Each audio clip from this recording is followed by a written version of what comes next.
Hey there, and welcome! In part 2 of the Rain series, we're diving into footprint chart strategies. There's a lot of information and real examples ahead, so make sure to watch until the end. We'll also be sharing some tips to make your trading strategy even more effective. First, what does RAIN stand for? It's our unique acronym that includes reversal, absorptions, imbalances, and non-belief.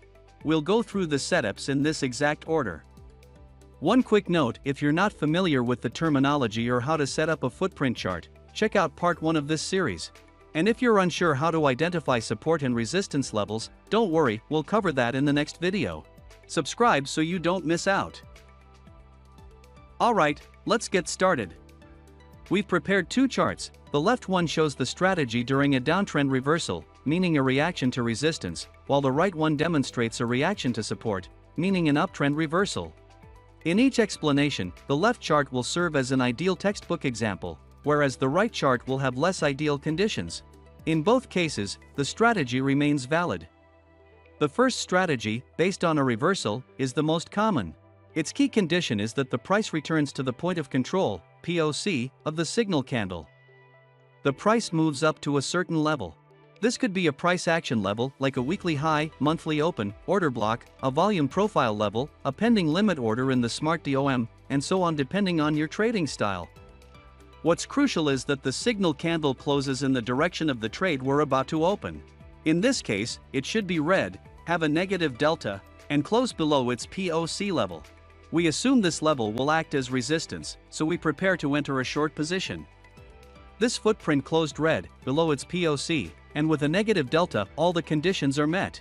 If any of these conditions are missing, the strategy is invalid, and we stay out of the trade. Don't force trades, stick to the setup. For example, if the candle closes with a zero delta or right at its POC, the signal is not valid for RAIN setups. An additional bonus is the presence of a finished auction near our resistance or support level, 0x7 in this case. This isn't a mandatory condition, but it increases the probability of a successful trade. So, all four conditions are met. After the previous upward move, the price reaches a resistance level, the candle forms in the expected downtrend direction, closes below its POC, and has a negative delta. We're now preparing to enter with a limit order placed one tick below the POC. The one tick below rule is important because the price doesn't always return to the POC of the signal candle, or there may be too many orders at that level, preventing the execution of our order. Since the POC acts as the market's first barrier, a retest followed by a continuation in the expected direction makes for a stronger trade setup. The left side of the screenshot shows a textbook example. The next candle opened here, moved up slightly, the wick tapped the level one tick below the POC of the signal candle. We entered with a limit order, and the downtrend began. In an uptrend, things are a bit trickier.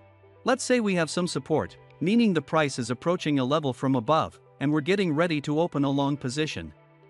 The conditions are met. We have a green candle that closes above its POC and has a positive delta.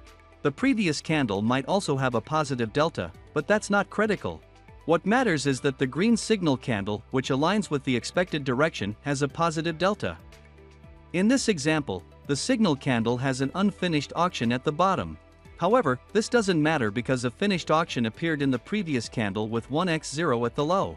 While this isn't a mandatory entry condition, it does slightly increase the probability of a successful trade. So, all entry conditions are met. We have a green candle confirming the expected move, an uptrend in reaction to support, it closes above its POC, and it has a positive delta. We're ready to enter the trade with a limit order, one tick above the POC of the signal candle.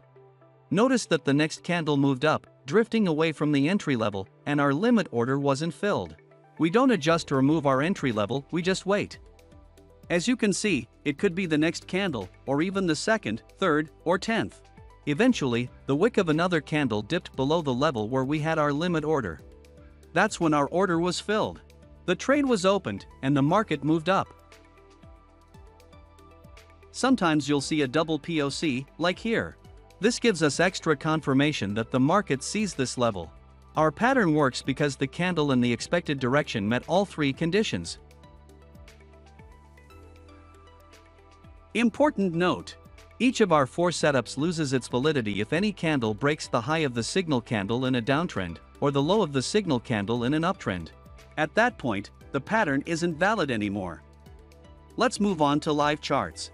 There will always be a blue line on the charts, representing a support or resistance level. For our setups, any of the rain patterns must appear at a specific level, not just in an empty space. For example, in this candle series, there were several conditions that looked good, but there was no reaction at the resistance level. We need to be patient and wait until the price reaches our level. Pay attention to the volume values, shown in blue on the candle statistic indicator, and the delta, which appears as a green or red number. The price just broke through the resistance level we've been watching. If you look closely at the top of the footprint, you'll see finished auctions and an imbalance. This doesn't mean everyone suddenly started buying, but it does suggest that there was no more interest in trading on the left side of the footprint.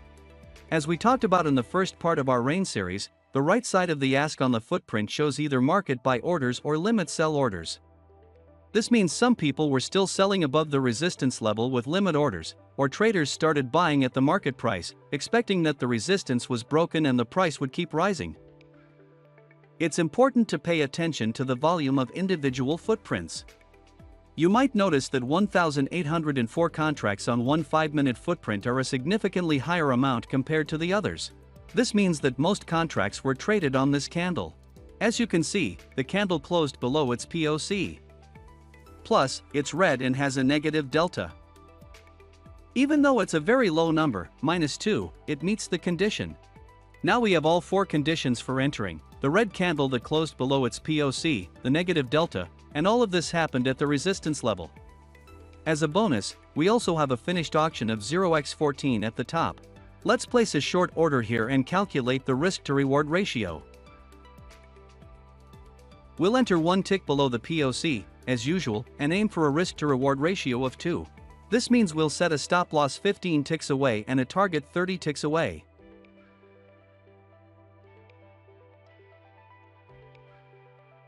Now we just wait for the price to reach our sell order. We'll place the stop loss 1 tick above the high of the signal candle. Just a reminder, if the price breaks a new high, the setup won't be valid anymore.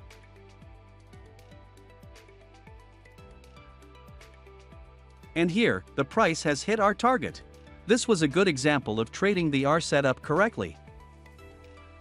The second setup is based on absorption, so it's labeled with the letter A. On the left, we see another example of an uptrend, which we expect to reverse into a downtrend at the resistance level. In addition, we notice aggression from one side and unusually high volume on one of the candles. This spike in volume is often paired with a high delta. For example, the volume starts at 71,114, then jumps to 367. The delta suddenly goes from 34,79 to 135. These are significantly higher numbers compared to the previous ones. Pay attention to the values that appear at the top of the signal candle. In this footprint, normal values are 4x8, 3x7, and 5x5.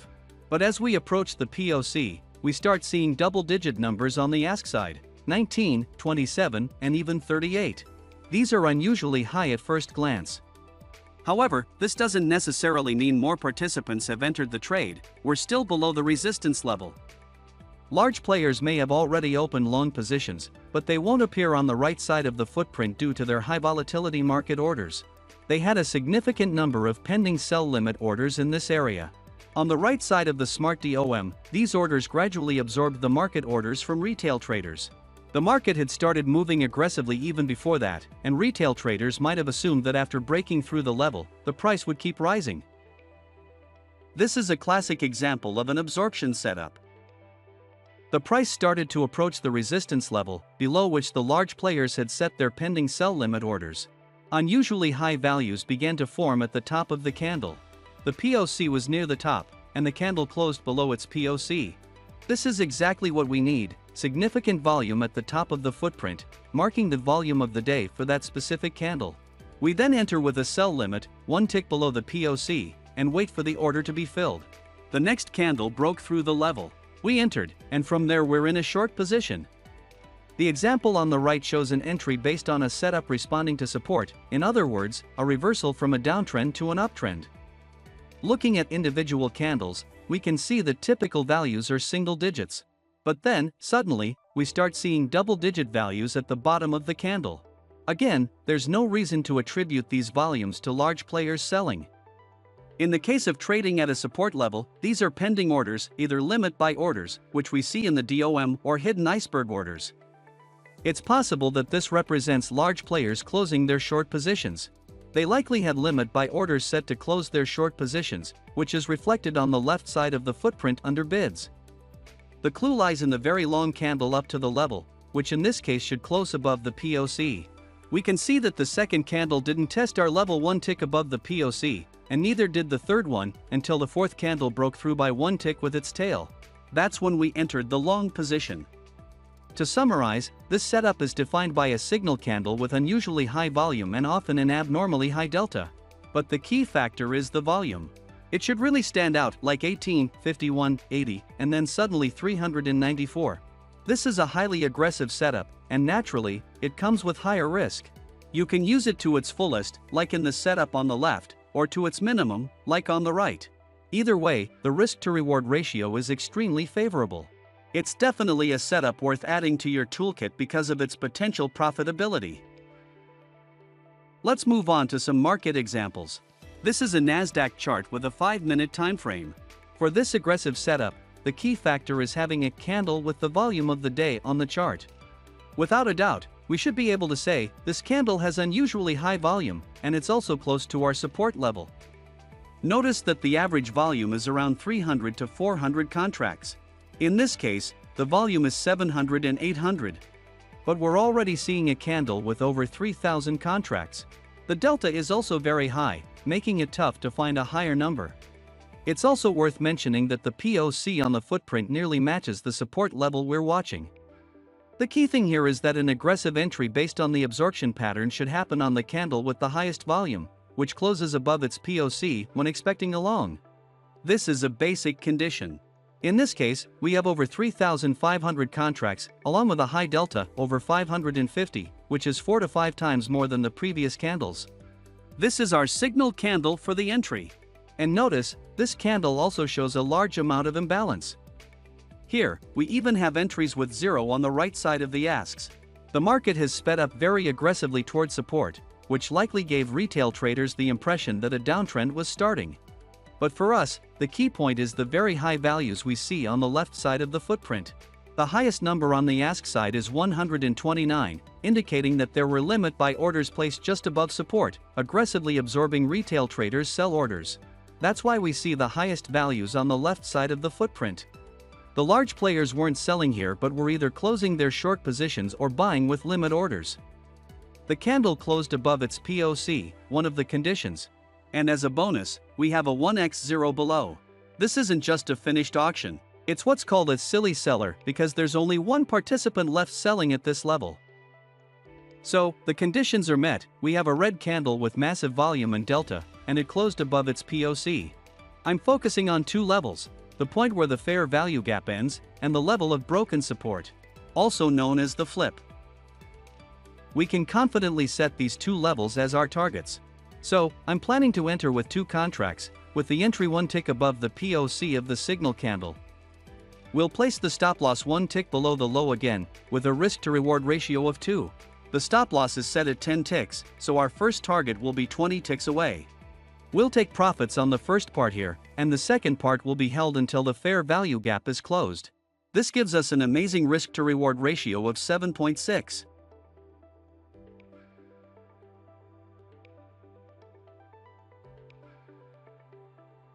So, we open 2 positions and wait for the price to return to this level. Here's something interesting, the POC of the signal candle lines up exactly with the POC of the current green candle.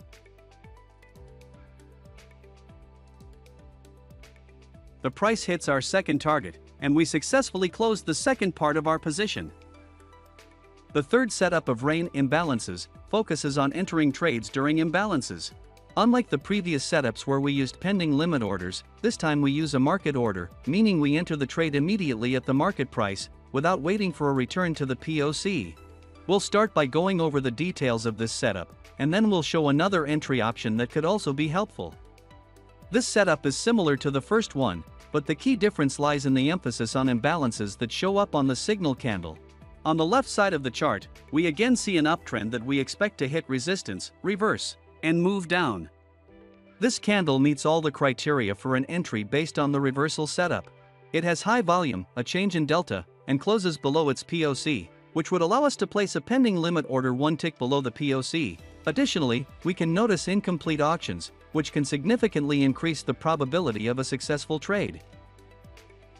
In Setup I, we focus on imbalances that appear on the relevant side of the footprint. For a downtrend, we look for imbalances on the left side, which corresponds to the bids. These imbalances signal acceleration and strong market interest in the move. Whether it's large players or retail traders, there's a reason they're jumping into the trade so aggressively. The candle can quickly move far from its POC and can be quite long.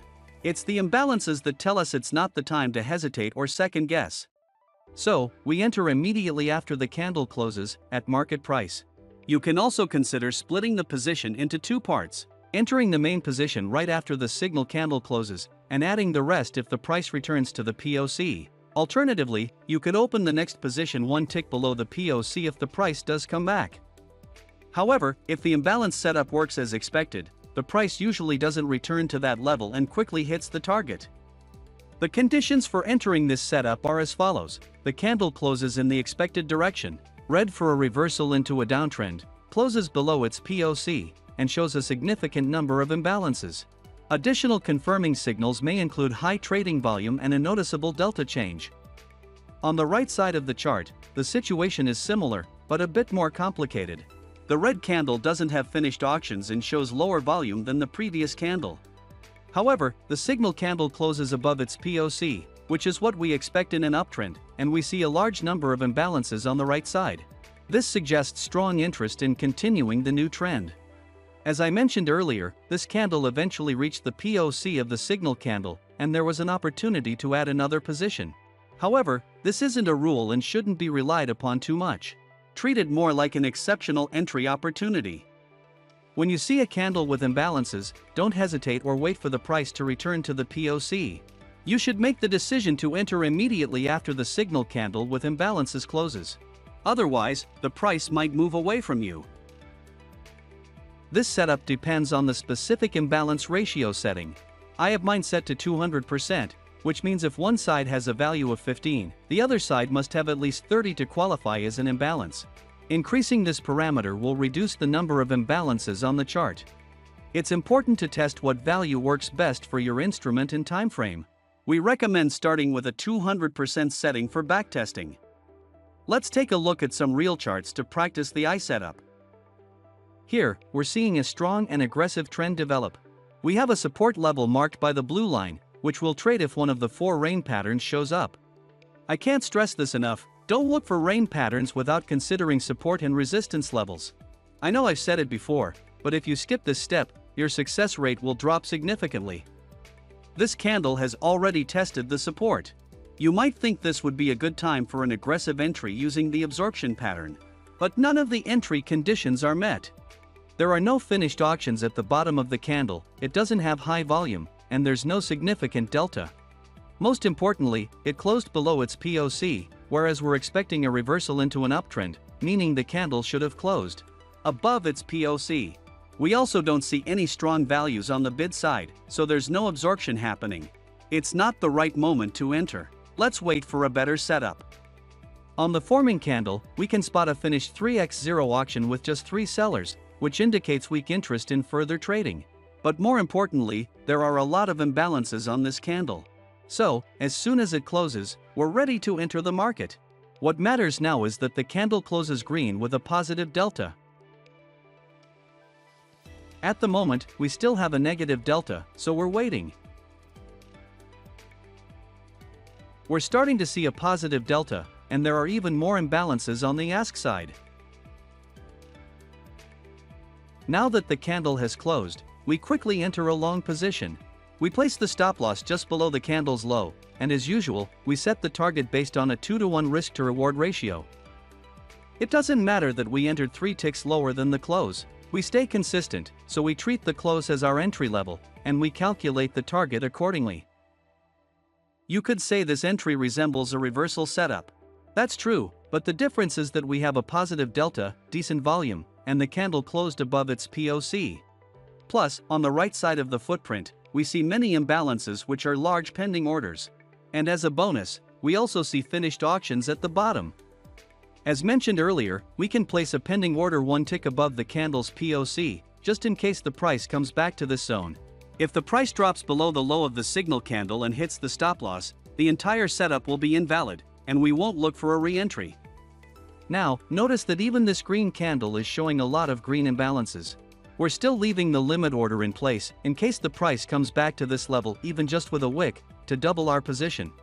It could happen quickly, so it would be a shame to miss the opportunity. But it's clear that it won't happen now, as the price is approaching the target level. The setup worked out successfully. The last setup, represented by the letter N in the rain name, is called non-belief because it's based on uncertainty. In this scenario, the price reaches resistance and forms a candle in the expected direction, meaning a red one. However, the key condition for the R setup isn't met. The candle should close below its POC. You'll notice that this candle has the highest volume and there is a shift in delta from green to red. All of these are important signs. There's also a completed auction at the top. But there's no chance to wait for a pullback to the POC, as we're already above that level. The candle closed above the POC. It doesn't matter if there are imbalances in the candle or how large the volume is, even if it's several times greater than the previous candle's volume. In this case, the POC acts as a barrier. The price simply hit resistance and formed a POC, but couldn't break through that first barrier, its own POC. This creates uncertainty and doubt. It might signal rotation, which is often followed by a longer move in the expected direction. The potential for a reversal is there, but we need to wait and see if the POC level will be broken. This is the point where we can enter the position. We would place a sell limit stop one tick below the POC. A sell limit stop means it's a pending order with the condition that the price must at least reach this level, which is one tick below the POC. We don't wait for the next candle to close completely below the POC. We enter as soon as the POC level is broken at the first return. In most cases, if the price doesn't hit resistance and is ready to keep moving up, the POC break won't happen. At most, it will be tested once, so we place a stop limit sell order one tick below that level, betting on the break. In the second case, things get a bit trickier, as often happens. The signal candle is green, moving in the right direction, and has the correct positive delta for an uptrend. But the volume isn't bigger than the previous candles, and the delta is smaller, with unfinished auctions at the bottom. But the most important thing is that it closes exactly at its POC, which goes against the R pattern's rules. So, in this case, the reversal pattern is invalid. The candle should have closed at least one tick above its POC, not right at it. But that didn't happen. We place a stop limit by one tick above the POC of the signal green candle. As you can see, the next candle doesn't break this level, it reverses and starts moving down. The following candle continues moving downward, which might suggest the downtrend will keep going. However, the third candle breaks the level we're watching, and this is where we would enter the position. As mentioned earlier, we could be seeing a rotation phase here. This is typical of the fourth setup, where there's no immediate reversal or reaction, and the chart shows a range with the price staying there for some time. We're waiting for the price to break out of that range so we can enter the trade without delay. This condition is confirmed when the point of control of the signal candle is broken. To sum up, the conditions for the fourth setup are as follows. The color of the signal candle should align with the expected trade direction. The delta should be in the same direction. Negative red delta for shorts, positive green delta for longs, and the close should either, on the left, be above the POC, or, on the right, below it. Or, as in this case, the close happens exactly at the POC. We wait for the breakout and place a limit order one tick below or above the POC, depending on the direction of the trade we're going to enter. Let's move to real charts and practice the fourth setup, N, which represents uncertainty. Here you can see that a range is starting to form. Notice that these candles have relatively large volume. If we look back, we can see that the price was in an uptrend. Interestingly, a similar pattern appeared here, where the candle had decent volume, closed green, and there was an unfinished auction at the bottom. There were even imbalances. However, the key condition wasn't met. We didn't identify a support level and didn't base our trade on a logical level. There was a red candle here that closed below its POC, so it might have seemed like a short entry. This green candle has an unfinished auction at the top and closed below its POC, but it has a negative delta, so it doesn't qualify as our signal candle for the rain-in pattern. This candle also has a negative delta. But the next candle has a positive delta, it's green, and there's a finished 1x0 auction at the bottom. Since the condition for closing above the POC in the reversal pattern wasn't met, this is a case of uncertainty. So, while we can't enter with the reversal pattern, we can enter using the in pattern. We'll place a pending stop limit by order 1 tick above the POC of the signal candle. If the price breaks this level, we'll go long. We set the stop loss 1 tick below the low of the candle, and our target is set with a 1:2 risk-to-reward ratio. The stop loss is 39 ticks, so the target will be 78 ticks. This candle is the first in the range that meets all the entry conditions for the rain-in pattern. It's green, has a positive delta, and closes below its POC. We're waiting for the price to break the level 1 tick above the POC of the signal candle.